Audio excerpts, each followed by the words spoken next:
getting criminal sex offenders out of our community. That's a good thing. That's the good news, and that's something I'm going to work on when I get back to Washington. But please, if you're a local official, if you're the mayor of this town, if you have any influence over those people, just tell them to cooperate. Because we could have immigration enforcement operate as smoothly and without the chaos that we see in Austin, Texas, or Memphis, Tennessee, or even rural parts of the state of Minnesota.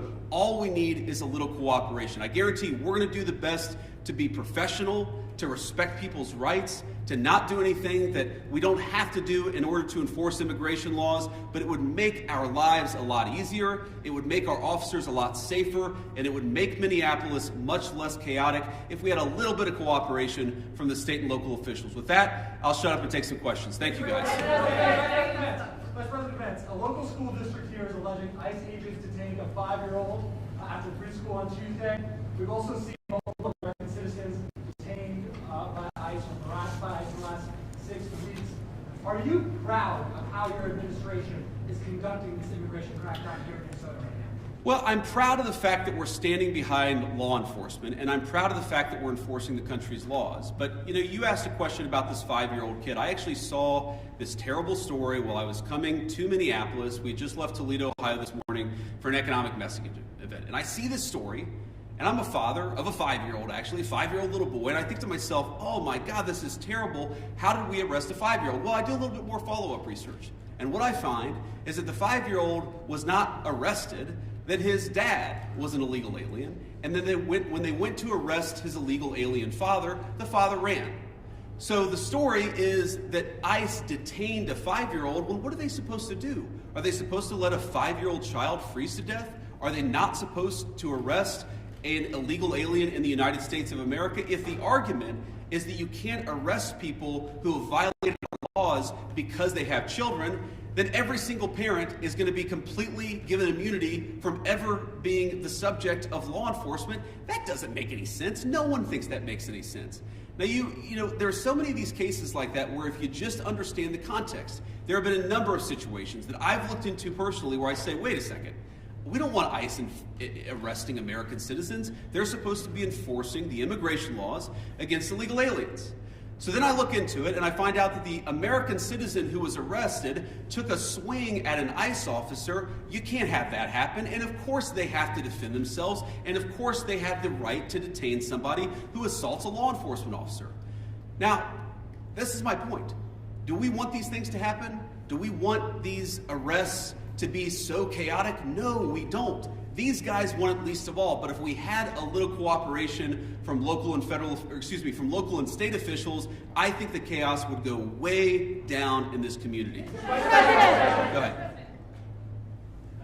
After the Renee Good shooting, sir, the administration seemed to suggest... Yeah, well, you can go next. Oh, no, I'm sorry. I'll get you pointed No, that's fine. I'll take both. After the Renee Good shooting, sir, the administration seemed to... After the Renee Good shooting, the administration seemed to suggest that ICE officers enjoyed near complete immunity, but today you told the Washington Examiner that when appropriate, the administration might take disciplinary actions against ICE agents. So is that a change of opinion, and if so, why the change in tone? No, I didn't say, and I don't think any other official within the Trump administration said that officers who engaged in wrongdoing would enjoy immunity. That's absurd. What I did say is that when federal law enforcement officers violate the law, that is typically something that federal officials would look into. We don't want these guys to have kangaroo courts. We want them to actually have real due process, real investigation, because again, sometimes they're accused of wrongdoing, and it turns out when you learn the context, they didn't actually do anything wrong. But of course we're going to investigate these things. Of course we're investigating the Renee Good shooting, but we're investigating them in a way that respects people's rights and that ensures that if somebody did something wrong, yes, they're going to face disciplinary action, but we're not going to judge them in the court of public opinion. I've spoken at length on this particular case. I think that Renee Good's death is a tragedy. I also think that she rammed an ICE officer with her car. So the tragedy here is multi-layered. The tragedy is there was a misunderstanding. The tragedy is that Renee Good lost her life. The tragedy is that you have ICE officers who are going into communities where they're worried that if they call 911, no one's going to come to help them. That is what produces this terrible situation, and it's something state and local officials here in Minnesota could solve. Yes, sir. Could you give us a message towards March for Life tomorrow, especially regarding this cooperation and family values? It's a shame the kids have to get caught up in all this. and towards that threat? Well, it is a shame that kids have to get caught up in this. I'm speaking at March for Life tomorrow. I'm pro-life, and I'm very excited to speak there. I want to talk about local law enforcement, but, I am, as a child, I saw people in my family get arrested. It's terrible. It's heartbreaking, it's chaotic, it's traumatic for the kids. I can recognize that, and I can recognize that we got to support these kids, while on the other hand saying that just because you're a parent doesn't mean that you get complete immunity from law enforcement. And I think we have to hold both of those thoughts in our head at the same time. We've got to be sympathetic to the kids who are caught up in some of these enforcement actions. We've also got to say we have to enforce the law without bias, with fairness, but we've got to enforce the law. Mr. Vice President! Thinking about local government, there was a clash in St. Cloud roughly a week ago, and their mayor said they haven't heard about ICE being in the city. And how does ICE kind of proactively work with these local agencies? What are those policies, and what's your response to that allegation? You said there was an altercation in St. Cloud. It's an hour north. Yeah. Last week. After the incident, the mayor said that ICE did not communicate with them that they were in the city for a major operation. The police chief did not know about the operation at the time. Could you talk a little bit about proactive communication with local law enforcement? Yeah, it's one of the takeaways. I've talked with these guys before we came on the stage, but during our roundtable and some of the other conversations we've had. Communication, we absolutely want to ensure there's good communication between federal officials and state and local officials, and I'm sure that we can do better on that. We absolutely want to make sure that we are communicating, but that also requires a two-way street, and that's the point that I make about state and local officials. These guys will absolutely communicate with state and local officials. They'll tell people if they have to do an enforcement operation in a particular municipality, but part of that is they also want to ensure that if they're communicating about their whereabouts, that's not being used as a weapon against them. Sometimes they tell people where they're going, and then they find out that their agents' faces are on on Reddit or on some social media thread saying, here's this guy, we know he's going to be at this place at this exact time. So that communication has got to be a two-way street. These guys are going to communicate with business leaders, with local officials, with state officials, but we also need the local officials and state officials to do a good job of protecting people when they're in their communities. We're not asking, by the way, we don't want any police officer in this community, in this state, to help us do immigration enforcement. We've got that. But if a protester shows up and that protester turns violent against our immigration officers, we really, really need the cooperation of our local partners. We haven't gotten it yet, but I think if we do, we really can lower the temperature. This week, calling at the Washington Post reported today that an ICE memo allows agents to enter people's houses without a judge's warrant. What do you say to people who are concerned about this violating the Constitution, and how much is this tactic being used? Yeah, so I saw that story, and the story is like so much that I read in the mainstream media. It's missing a whole lot of context, and when you appreciate the context, it makes sense. No one is saying, look, there are exceptions. For example, a crazy exception, if somebody is fired at from inside a house, they don't need a warrant to go inside that person's house. There are very narrow exceptions to the warrant requirement where law enforcement officers don't need a warrant if, for example, they're an imminent threat of their lives. But what we've said and what ICE has proposed, what the Department of Homeland Security really has proposed in the Department of Justice, is that we can get administrative warrants to enforce administrative immigration law. Now, it's possible, I guess, that the courts will say no, and of course, if the courts say no, we would follow that law, but nobody is talking about doing immigration enforcement without a warrant. We're talking about different types of warrants that exist in our system. Typically what happens, not always, but typically in the immigration system, those are handled by administrative law judges, so we're talking about getting warrants from those administrative law judges, and then of course, with other cases, you get judges, or you get warrants from a judge. That's very consistent with the practice of American law. I'm sure the courts will weigh in on that, but we're never going to enter somebody's house without some kind of a warrant, unless, of course, somebody's firing on an officer or they have to do something in order to protect themselves. Follow up on that. Do you believe that you can forcibly enter with an administrative warrant, or would that be a violation of the Fourth Amendment? Well, our understanding is that you can enforce the immigration laws of the country under an administrative order if you have an administrative warrant. That's what we think. That's our understanding of the law. That's our best faith attempt to understand the law. Again, this is something courts will weigh in on. I won't speak to that. But yes, most immigration law in our country is not done through the criminal system with the judge. It's done through the administrative law system. We're going to continue that practice just as they did in the Biden administration or any other administration. Was there anything that you heard or saw today that would cause you to counsel the president to invoke the Insurrection Act? And then also, did you meet or talk to the ICE agent who was involved in the Renee Good incident? I did not talk to him today. I talked to some of his colleagues. Your question on the Insurrection Act is interesting. I've tried to understand this as well as I possibly could. And my understanding is what the Insurrection Act, what invoking the Insurrection Act would allow the federal government to do, is that it would allow the federal government to use the military for local law enforcement operations. Right now, we don't think that we need that. Now, the president could change his mind. Of course, things could get worse. But right now, we think that federal law enforcement officers can do the job of federal law enforcement. Now, what I do worry about, again, is if the chaos gets worse, if more and more ICE agents start getting assaulted, if other law enforcement officers start getting assaulted, that would be a real problem. But again, we have so much federal law enforcement resources here right now. We have so many people here that we do not want to have here. I do not want so many ICE officers in Minneapolis right now. I mean, good Lord, it's really, really freaking cold outside.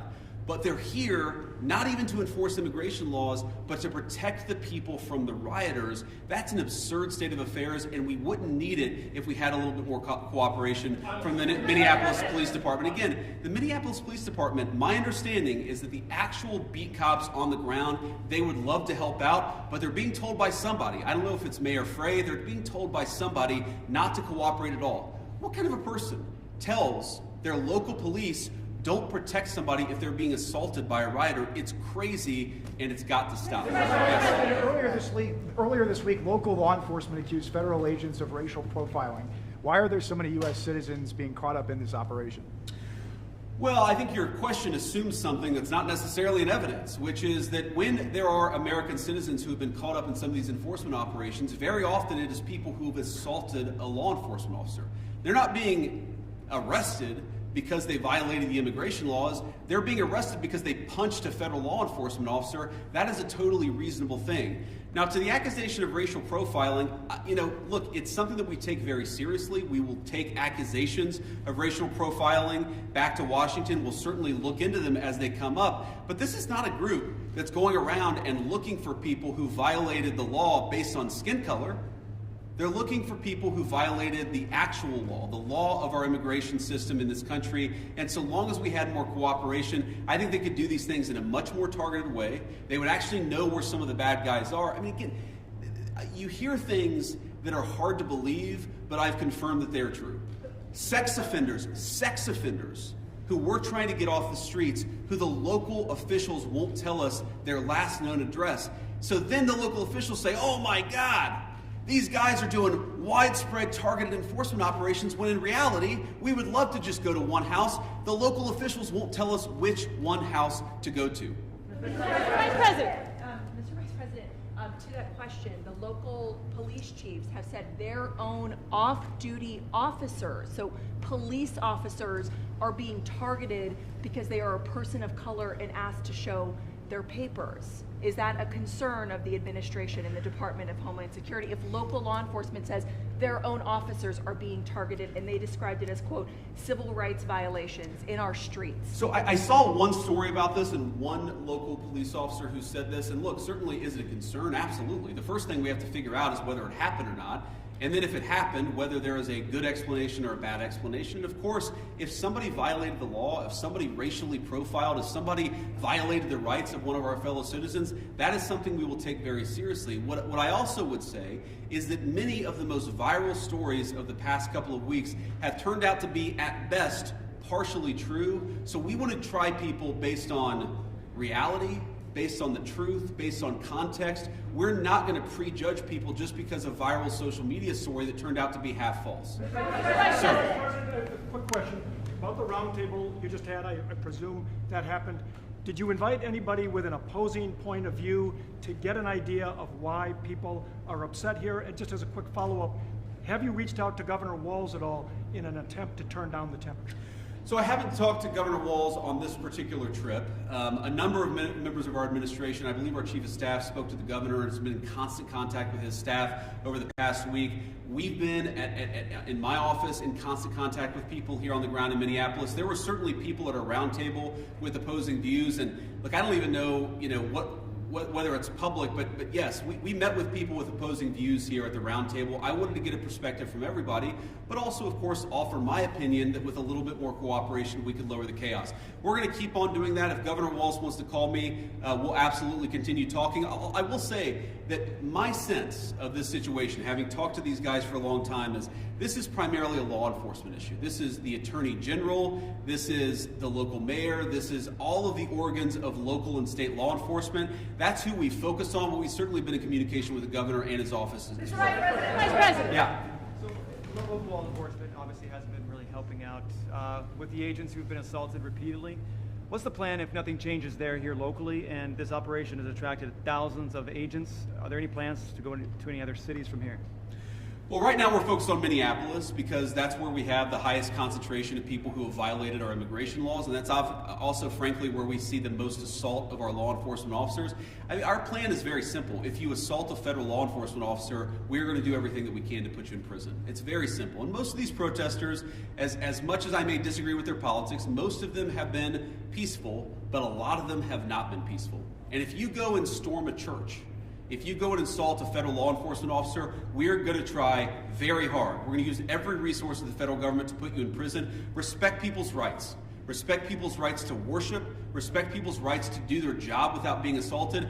If you follow that basic principle, the Trump administration is doing everything that we can to protect your rights. But if you go after somebody, if you assault somebody, if you make a 9-year-old girl cry because you walked into her church and harassed her, we're going to go after you with every single tool that we have. Thank you, Vesper, with NBC News, sir. Your administration has said repeatedly this is about safety, about making Americans feel safer. So what do you say to people here in Minnesota who say it's the overwhelming presence of ICE officers and federal officers and their tactics that are making them feel less safe? Well, one thing I would say is, first of all, we saw in 2025 the biggest one-year drop in murders in the history of the United States of America. Significant reductions in violent crime. The reason why we have less violent crime is really two reasons. Number one, because we're enforcing the immigration laws and getting very violent criminals out of our country. And number two, because we're enforcing our criminal laws and putting guys who assault and murder behind bars. This is part of a broad effort to make us safe. And the chaos that people are seeing, and I understand there is frustration of the chaos, I'd say that we're doing everything that we can to lower the temperature, and we would like federal and local, state and local officials to meet us halfway. Are you saying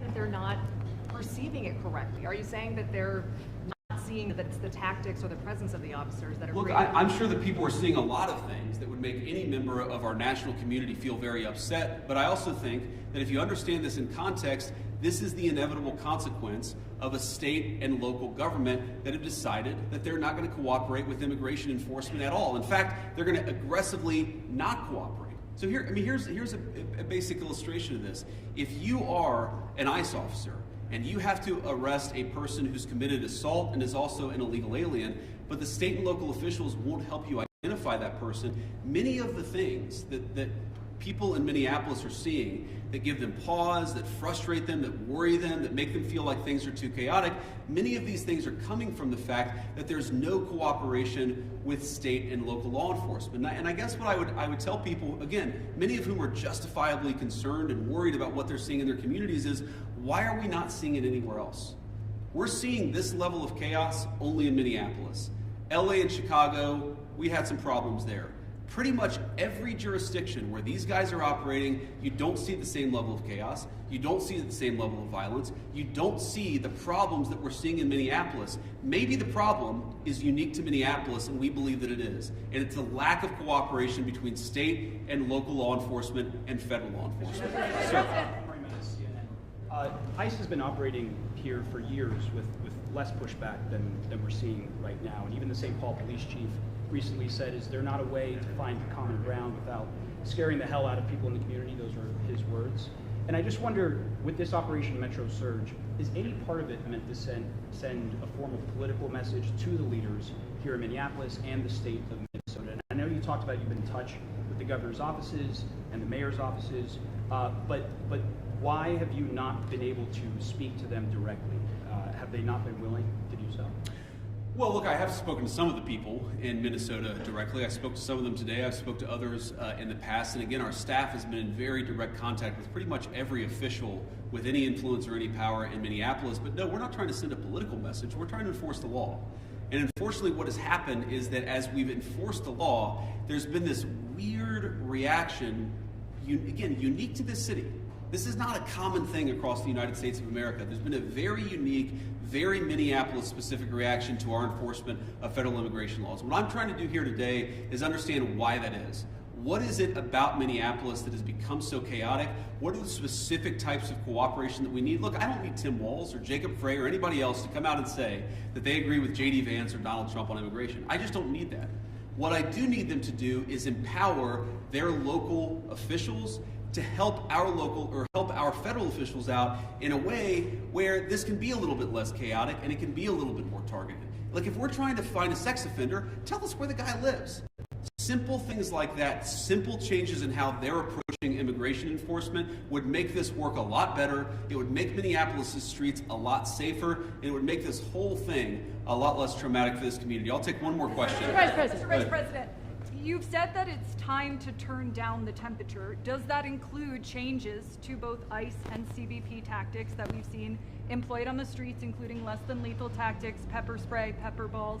Beyond that, what is the federal government's role in turning down the temperature? And the Minnesota Department of Corrections says that its own officers have been cooperating with ICE all along, handing over criminals once they serve their sentences to ICE officials. Can you concede that there is some cooperation with the state?